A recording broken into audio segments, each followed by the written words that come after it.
So let's look at defensive expenditure, one revealed preference method to value the environment. And the principles are given in this picture that you see here. The cyclist does not like the quality of the air, and therefore he puts a filter in front of his mouth so that he breathes in cleaner air. And of course, the money that he paid for that filter is an indication of his willingness to pay for breathing cleaner air. So you simply look at what people are paying. It's comparable to the replacement cost method or the avoided cost method, in that you simply look at how much did people pay for stuff that relates to some sort of substitute for environmental quality. And there's various examples. Bottled water is one example that mitigates the risk of illness for drinking in pure water. Double glazing mitigates the noise, and if you install double glazing for that reason, that indicates that you do not like the noise much. And cycle helmets reduce the risk of injury and death, and are as such an indication of how much you value your life. And it is pretty straightforward how to do these things. So let's look at a particular case study. Water quality. The situation that we're looking at is 31 years ago, and far, far away in Pennsylvania. And this study was published in 1993 by Rockland and colleagues. The concern here is giardia, which is a pretty nasty biological contamination of drinking water. If you get it, then with a bit of luck, you suffer from diarrhea and fever and cramps and nausea. But it can get pretty nasty. So they found this in the drinking water, and then the question is what's the welfare loss of that. Now it's actually very difficult to estimate because people aren't stupid, and that's the whole point of the defensive expenditure method. People didn't just take the giardia, didn't just drink the water and live with the consequences. No, instead they did all sorts of things to avoid attracting this particularly nasty bug. But private investment in clean water does tell you something, not about the seriousness of the disease, but it does tell you about the value of clean, drinkable water. So in this particular paper, they simply asked residents of Milesburg, what did they do, and they found that some people boiled the water, some people bought filters for the water, some people purchased bottled water, hot water from long distance, and some of them did nothing. And those are actually problematic in this kind of study.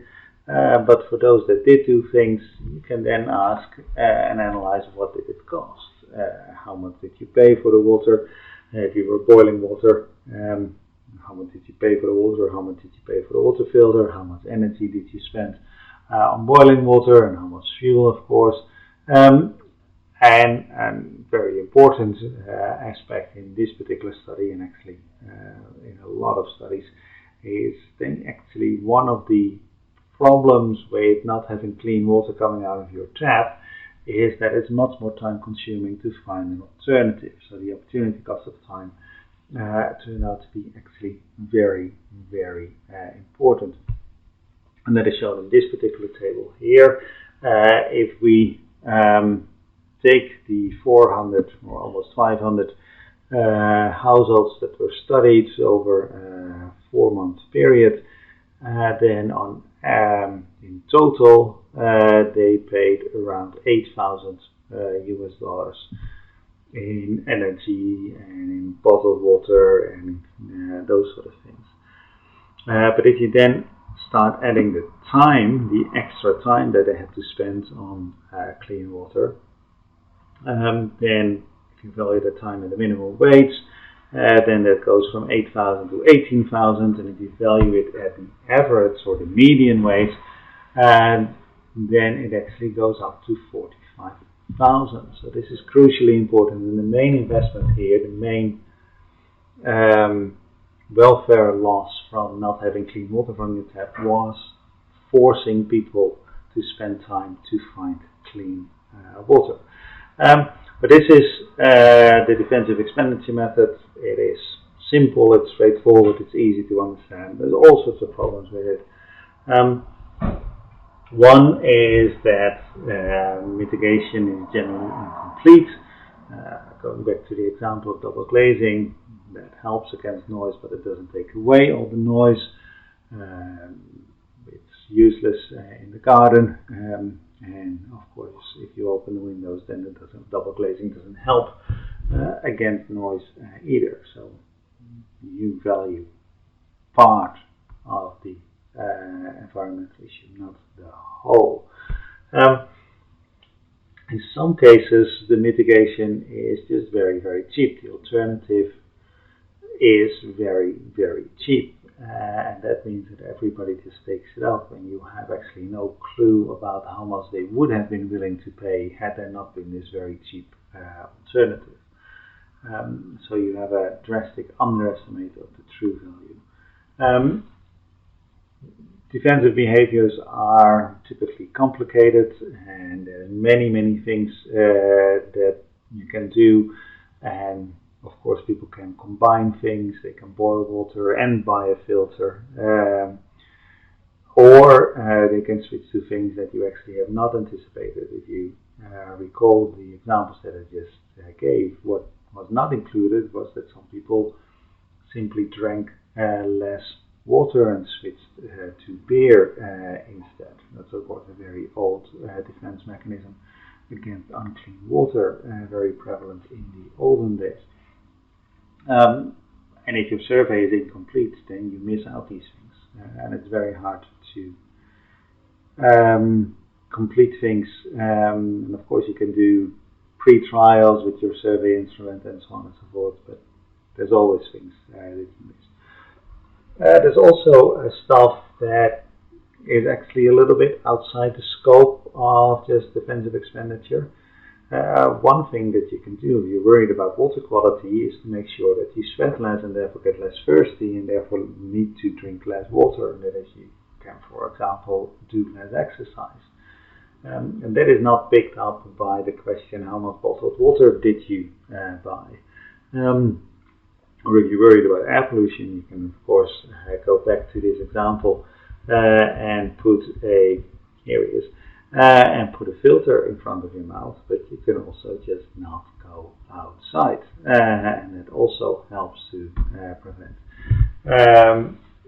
breathing in impure air. And then final issue that I want to highlight is that a number of these defensive expenditures have double purposes, multiple purposes. If you put in double glazing, then that can be to reduce the noise, but it can also be to reduce energy use in your house.